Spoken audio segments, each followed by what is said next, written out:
mythology. In this presentation, I will analyze Shaun Tan's The Arrival and the Cicada through the lenses of diasporic literature and also comparative mythology.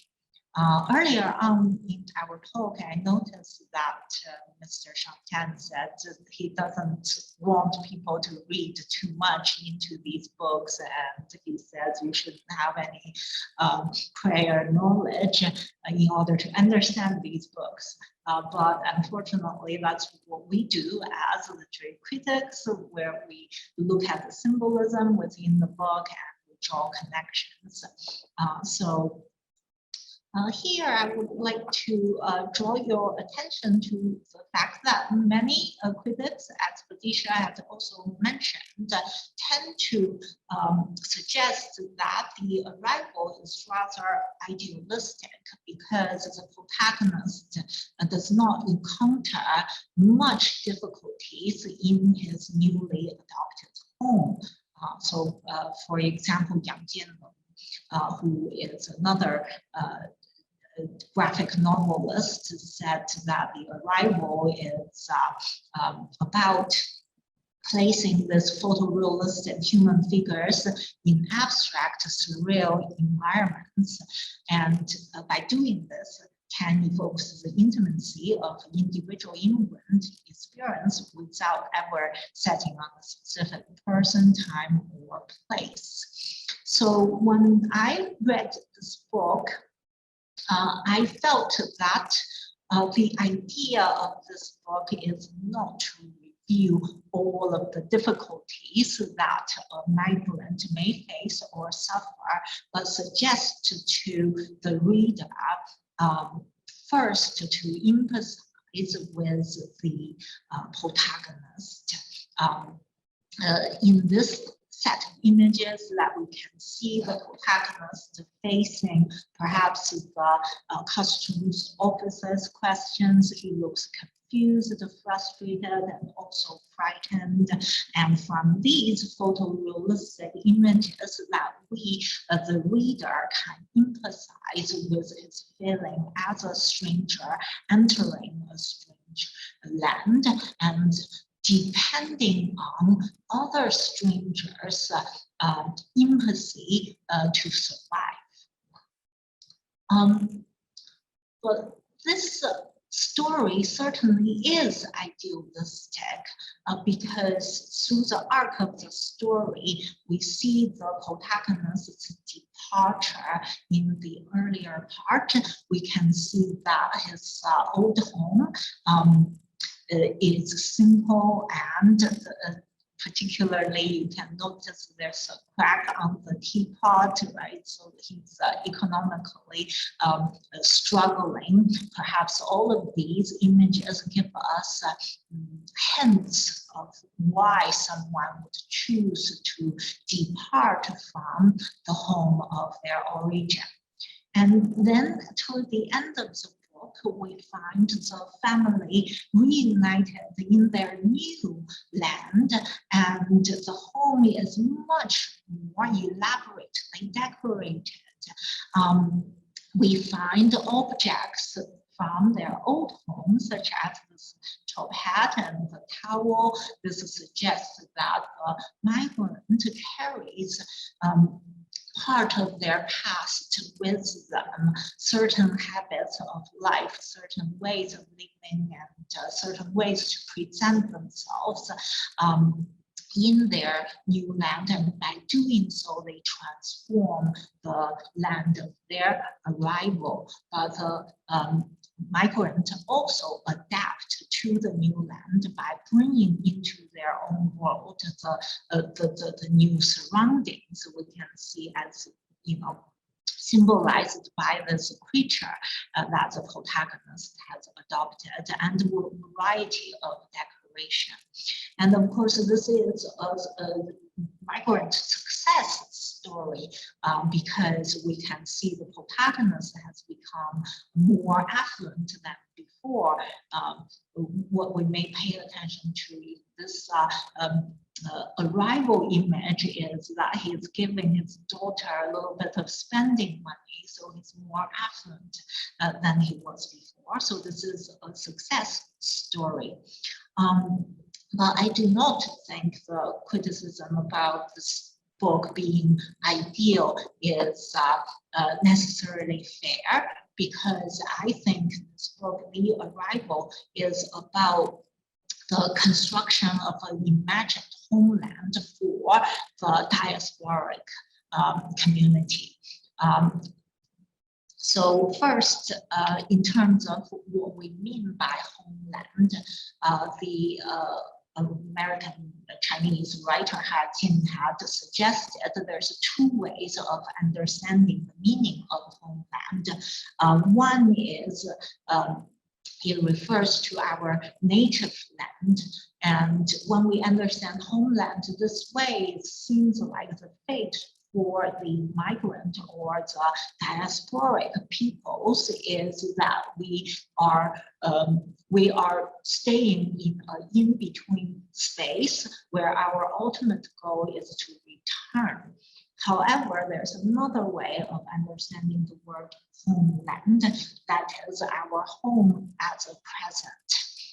And when we focus on the meaning of homeland, meaning our home at the present and the future, we then can go back to the story of the arrival and understand the arrival is about the ideal home that we would like to construct for ourselves as a member of humanity whose shared experience may be one of migration for a number of reasons. So in this book, we can see a lot of images suggesting to us why people depart from their homeland. In this image, we can see one's homeland, one's country of origin can be destroyed by war or conflict. In this picture, we can see that there may be basically extreme prejudice against certain groups of people. For me, this image represents termination of a certain group of people. And since 2019, Hong Kong has experienced some social unrest, and this picture has become more meaningful to me because the protesters in Hong Kong were labeled as cockroaches, and the government used water cannons and other means to drive people off the street. So the dehumanization of a certain group of people may happen in the lost homelands of a migrant. And another image that drew my attention is this one. We have ominous tails of serpentine creatures on the sky of a city. This reminds me of the sinologist Perry Link's description of China. He says living in China is like that you're dancing in a ballroom with an anaconda on the chandelier. You never know when the anaconda is going to strike, but the fact that you know it is there creates a permanent feeling of fear. So these images suggest why people depart from their country of origin. Then this is the highlight of the book, where the protagonist welcomes his wife and daughter to join him on his new land. And we look at this fantastic landscape that, certainly is surreal. It doesn't resemble any cities. And these flying creatures looking like dragonflies that dot the skies of this city of arrival remind me of Bach's depiction of the Garden of Eden in his the Garden of Earthly Delights, right? In the very left panel, the Eden before its fall looked something like this. It's an ideal place. So the land of the arrival is meant to be an ideal place. It doesn't exist in the real world. I believe what this book can give us is a vision of what our homeland, in the sense of our home of the present and the future, can be. And that's why everything seems to be ideal in this world of the arrival.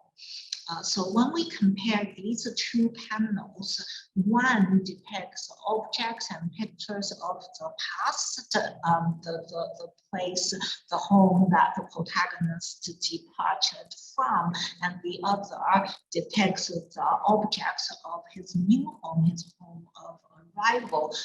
We notice that how this space, this ideal place of humanity's collective home can be constructed by migrants together. We bring some of our past with us. We see this exact same arrangement of the hat and the handkerchief, but we also adapt to our new environment. We welcome new diet. We allow ourselves to grow.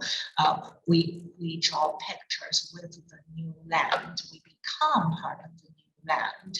When the migrant bring part of their past with them to the new land, they construct the new land. They change that landscape by bringing their past, their own lifestyle, by adapting to the existing diet, existing culture of the new land, and embracing that a whole new world is created.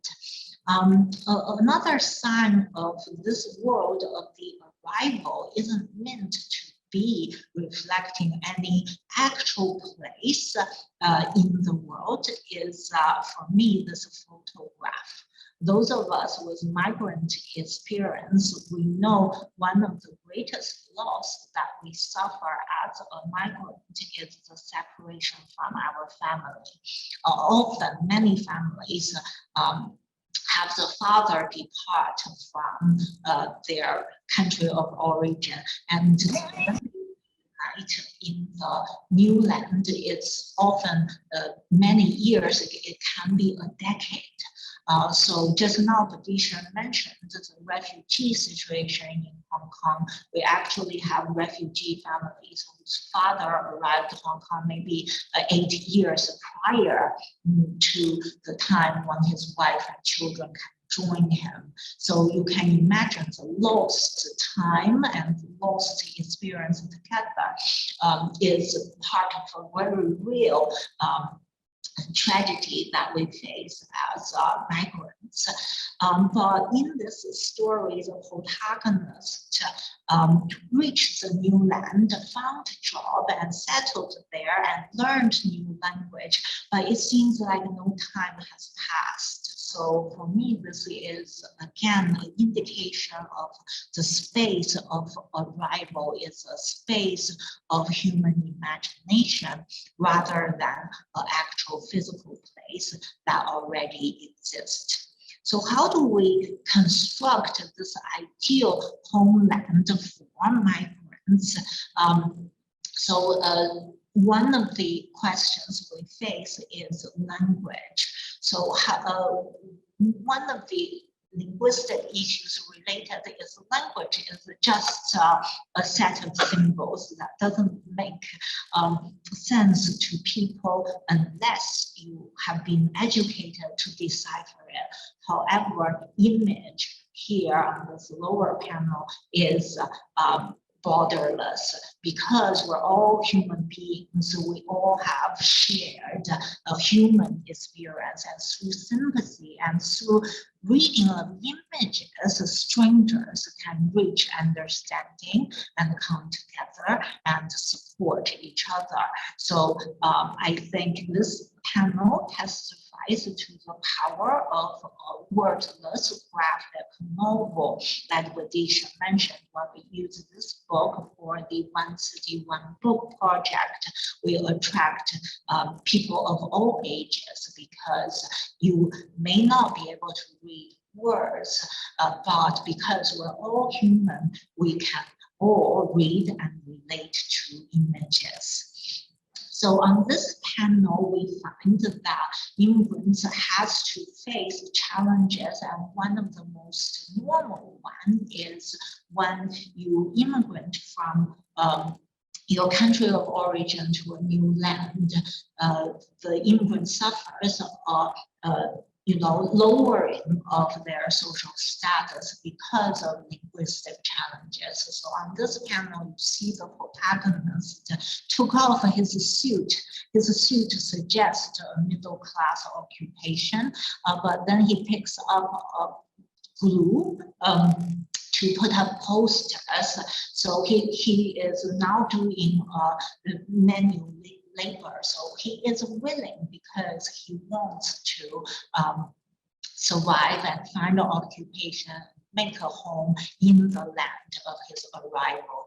However, just willingness to work was not good enough here. His boss is mad at him because he cannot read the signs. He hasn't yet mastered the language. So then this book shows that to construct that collective home, the step one is to recognize our shared human experience, emphasize with each other, so that we can be of help to each other. And the second quite important step that the migrant may take is to master the language of the new land.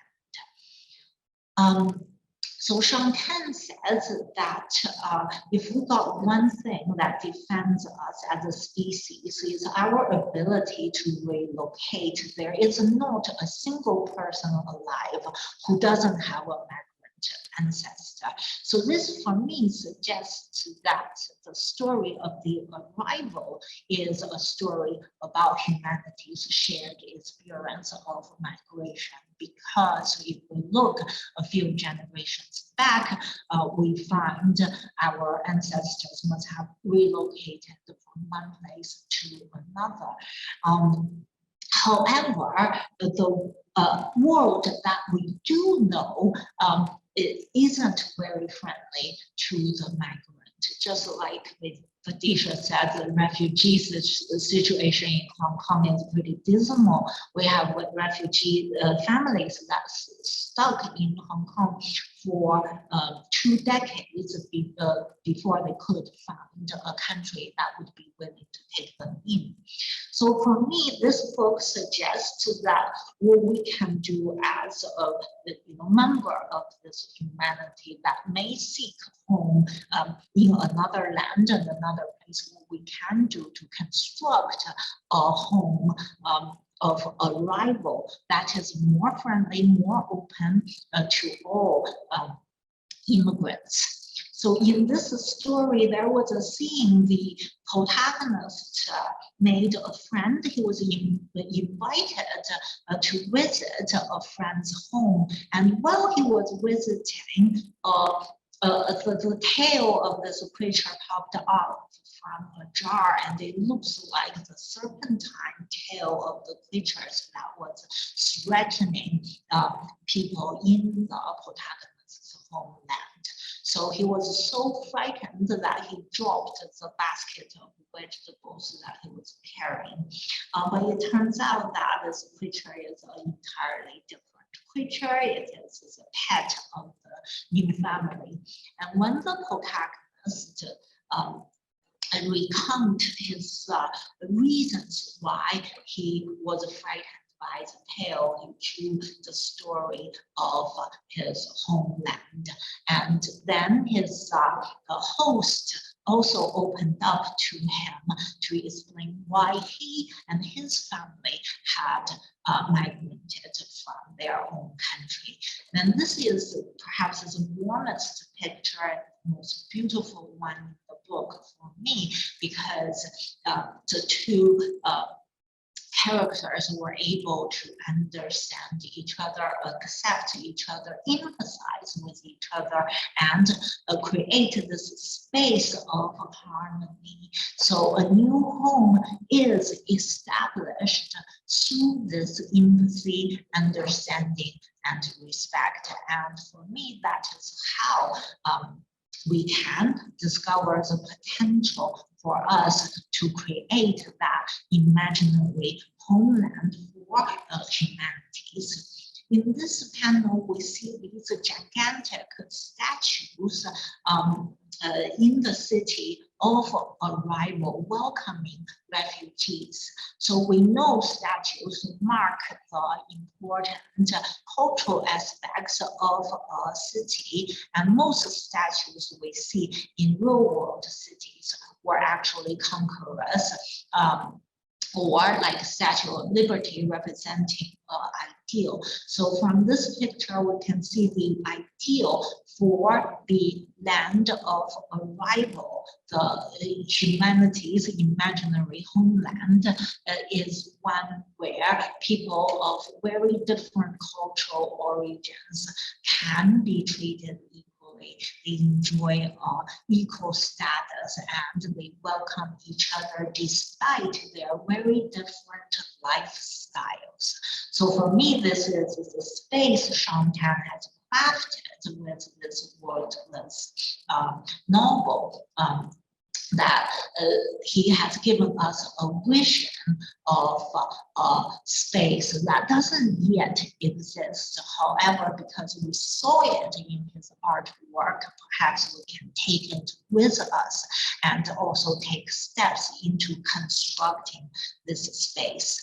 So the ending of the book suggests that the earlier arrival, like the young girl of the protagonist family, has now adopted her new land as her new home, and she is providing help to another newcomer and helping her to find her way in this land. So we as humanity, we can begin by learning the language of empathy, respect, and acceptance, so that we can construct a space where everybody is welcomed.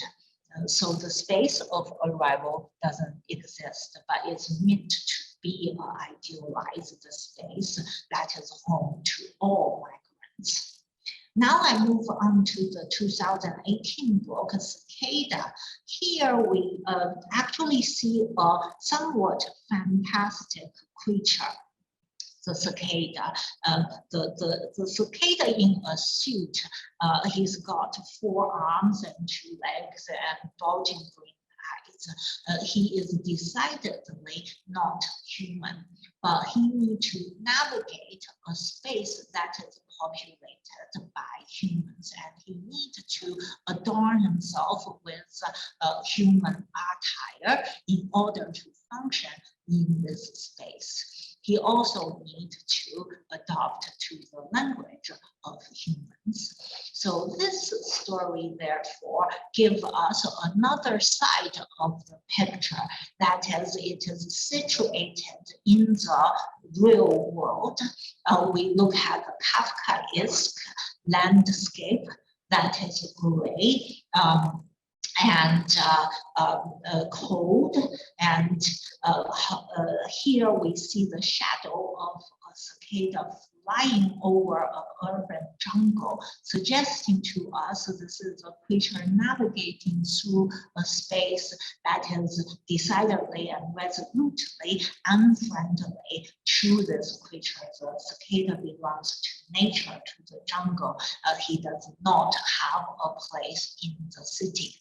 So that's why for me, the cicada represents the migrant who must navigate through a space that does not belong to them and often is decidedly hostile to them. So that's why in this book we see a more realistic depiction of the migrant experience. So by the way, the landscape just remind me of Asher's drawing of a city because of the gray square there in the middle. So in fact, if we look at the question of migration,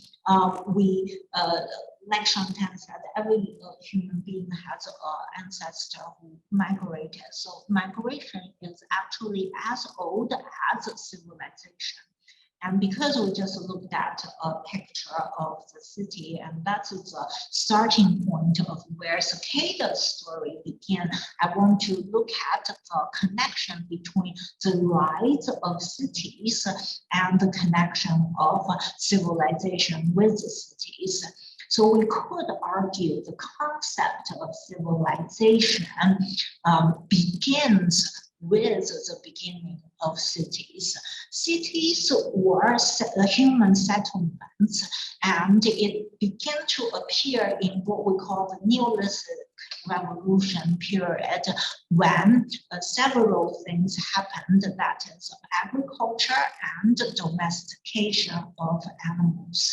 So once human beings learned agriculture and domestication of animals, this allowed clusters of people to begin to settle around normally rivers in Mesopotamia and Egypt. So that's where we get our earliest cities. So the rise of cities also is characterized by the division of labor.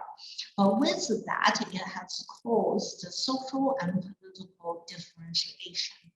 In addition to that, when we look at the cityscape of ancient towns, we find that every city is marked by its borders. So as soon as human cities were created, the concept of migrants are also created, because a city is a bordered place, and there are those who belong and those who do not belong. And from this lens, we know the earliest migrants were the slaves, right? So the migrants have existed for at least 1 million years. Its history is as old as the history of human cities, and the migrant experience had never been a very easy one. And if we look at the cicada story as a metaphor for the Chinese diaspora, we perhaps can also pay attention to the fact that right now the population of overseas Chinese is around 40 to 45 million, and these people are spread around 140 countries around the world. Chinese diaspora compared to other migrants are like perhaps marked by the fact that they have trouble becoming a part of their adopted land. They have trouble blending in. In many of the world's major cities, we can identify Chinatowns, and Chinatown is say transnational place where Chinese migrants build their own insular economy and support each other. So just the existence of Chinatowns shows that Chinese diaspora tend to identify with people who belong to the same ethnic origin. But this very identification also testifies to the fact that there is marginalization for the Chinese migrants or the Chinese diaspora. So for me, I think this marginalization is represented in the Cicada story by the Cicada. He's a very hardworking office worker. He does data entry work and he always stays late to finish his work. However, his co-workers do not treat him as an equal. We have this picture of a co-worker standing on the cicadas, threatening to crush him with his boots. That's a very Orwellian image of oppression. However, Cicada in this story, spoiler alert here, transcends all of these challenges, but sprout wings. And the story ends with Cicada fly back to forest. Sometimes think about human can't stop laughing. So for me, this story is about how migrants or diasporic community deal with these very real world challenges of marginalization, of oppression, and of inequality. So what the migrants need to resort to is then create a cultural and spiritual homeland for themselves to provide a spiritual transcendence so that they can rise above these very challenging situations. And this cultural spiritual homeland is represented by this final painting in the book, Cicada. This is a colorful place, not with well-defined borders and spaces, but it is rich with color and dotted with these light red dots, which I think suggest the millions of cicada that departed the city in the earlier picture. So cicadas can maintain their dignity through this spiritual transcendence by creating a cultural homeland for themselves. The reason I'm interpreting this story this way is because actually cicadas is one of the earliest and oldest religious symbols found in what is the geographical area of China today. The earliest jade cicada was discovered in burial sites that is more than 6,000 years old in northeast China. And later on, as the settlement develops, we get more and more elaborate looking jade cicadas being created. Archaeologists of Chinese early Neolithic period argues that the construction of a jade cicada was such a time-consuming and expensive process that there is almost no doubt that cicada serves as a religious symbol in early Chinese history before there was even language to record these earliest culture. So from these early artifacts, we find that cicada, at least the jade cicadas that we find in these burial sites, serve two functions. One is if you can find a puncture hole on the jade cicada, then it was worn as jewelry. People used to wear jade cicada. I shouldn't say used to, because today modern day Chinese continue to wear jade cicada around their neck. So there are three places where you find jade cicadas as ornaments. When you wear it around your neck, the suggestion is you are aiming for scholarly success. In Chinese, we have the saying, cicadas 不鸣则已，一鸣惊人. They do not, when they are quiet, they are quiet. When they make their sound heard, they make a thunderous sound. So that's symbolizing intellectual success. And some people will wear it on their hat, again symbolizing transcendence. Others wear cicada around their belt to symbolize good fortune and wealth. We have another type of cicada that does not have any puncture on them. This type is a very special type that's buried with the deceased. We found this type in the mouth of a buried person. And this is because the cicada, the cicada nymph lives under the ground and comes out when it becomes an adult insect.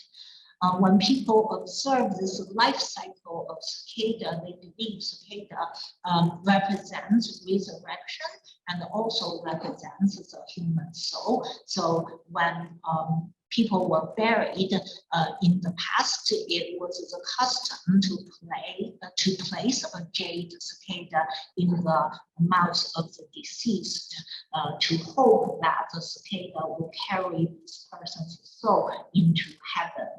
So this religious practice started, like I said, 6,000 years ago, and throughout Chinese history, we can find jade cicada artifacts all the way up to Qing Dynasty, and today, like I mentioned, today still you can buy jade cicadas in the Chinese markets. Can I interrupt you for a second? We crossed the time. This is also because we started a bit later, but we should be able to finish around, I don't know, 13:15 or something. So if you want to give us a chance for questions, then okay, thank you. Okay, very quickly now then. So basically the story ends with the sound of the cicada penetrates the rock. So here I will argue the sound of the cicada is the cicada's laughter, and the rock it penetrates is the rock of oppression and inequality. So cicada is not only an important symbol in Chinese myth and literature. If we look at Plato's collected dialogues in Phaedrus, the Socrates tells the story of where the creature cicada came from. He says that cicada were once men, and they, when they first heard the music of muse, they were so entranced by it, they begin singing, they forget eating and drinking. So they died, and after they died, their bodies transformed into cicadas. So for this reason, cicadas represents artists. In the end of the novel Name of the Rose, we also find there is a mentioning of a cicada. I believe it's an allusion to the Plato's story of the origin of cicadas being men, being artists who are so devoted to music that they give up their lives. So at the end of the Name of the Rose, we discover that there's this one character who is very threatened by artists and philosophers, that he wants to eliminate comedy in the human library because he thinks laughter has the power of destroying fear, and the law, God's law, he says, was based on fear. So for me, then the laughter of the cicada in this cicada book is can be defined as a new art, to quote this character's words, and no even, sorry, I mistyped that, to Prometheus for canceling fear. So the cicada's laughter is the antidote to prejudice, to the injustice that people suffer as immigrant. We should respond to that with laughter and also self-respect. So that's it. Thank you very much for this opportunity. Thank you so much, Emma. Thank you so much. I think it was really interesting to have this insights, which also like really came with a deep knowledge of mythology and contexts, like, yeah, from Chinese symbolism. And it is, I think, very interesting because you were, and this was the same with Bidisha, I think you were using both imageries out of Shaun Tan's The Arrival that I also will use later. So I think it is really, there is something, especially to do these images, that makes us think about them. And connecting it with Cicada is, of course, an outlook where you also can show that maybe one point that you could criticize about Shaun Tan's The Arrival, what you said, being very optimistic, not showing really what the difficulties, and maybe also difficulties that are not really to overcome for migrants and for refugees are, they are shown in Cicada. And especially your interpretation of the end. We had a discussion about this with another colleague the other day, and I thought that it is quite a depressing end, because I thought, for me, it looked like that he is transformed into another creature, into another being, but because he jumps. And this would be like, you know, so I thought like maybe he really committed suicide, and it would be metaphorically that he became like another creature, another being, like an angel or a cicada. So I think the reading that you did in some kind of way is more positive and more optimistic than that again, right? Yeah, I think you're exactly right. We can certainly read the story of Cicada with that very dark lens that he actually did jump and that transformation happens because his soul had departed. So I think that's also part of the power of children's books. So if we look at the fairy tales from the Grimm brothers collection, they aren't meant to be very cheerful or automatic or optimistic tales. They actually reflect very dark realities. So I do think part of the function of children's literature is to do exactly that, to help the children see the darkness of this world in a sort of a safe environment. So I agree with you that that interpretation is certainly valid.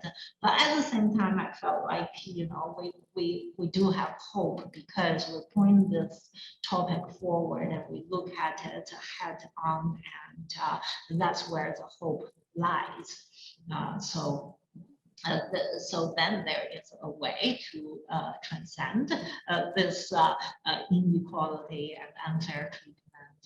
And again, this story, I think, gives room, even though the cicada character is a very alien-looking character, but the experience the cicada faces is something that's very familiar to a lot of migrants. So it provides room again for empathy, and there lays the hope. Thank you. Thank you. We actually crossed the time, but I still want to ask if there is a question from the audience.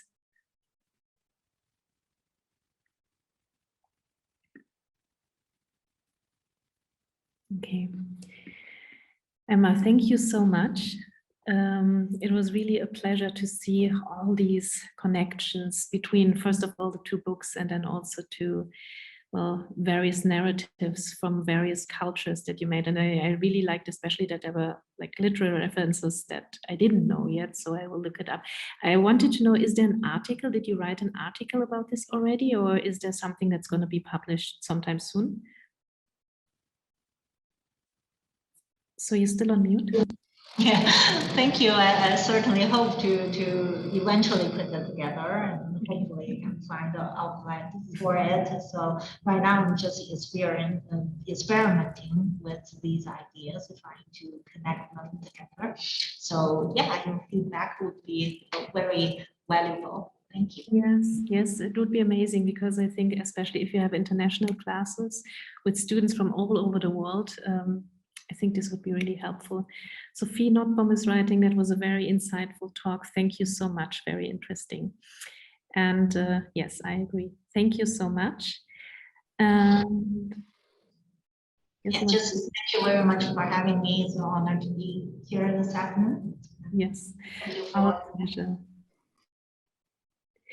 Yes, we will close the Zoom room now, and then we will get back together here at 2 o'clock. So then you all just have to re-enter the same Zoom link, and we will continue then with Ömer Alkin, Gora Jain, and myself, and the afternoon session will be in German. And I'm wondering whether the rest of the conference will be in English as well. There is tomorrow. There is one other session which is during the mid of the day from 2 to 3. There's one English talk, but the afternoon today and also the morning tomorrow will be in German.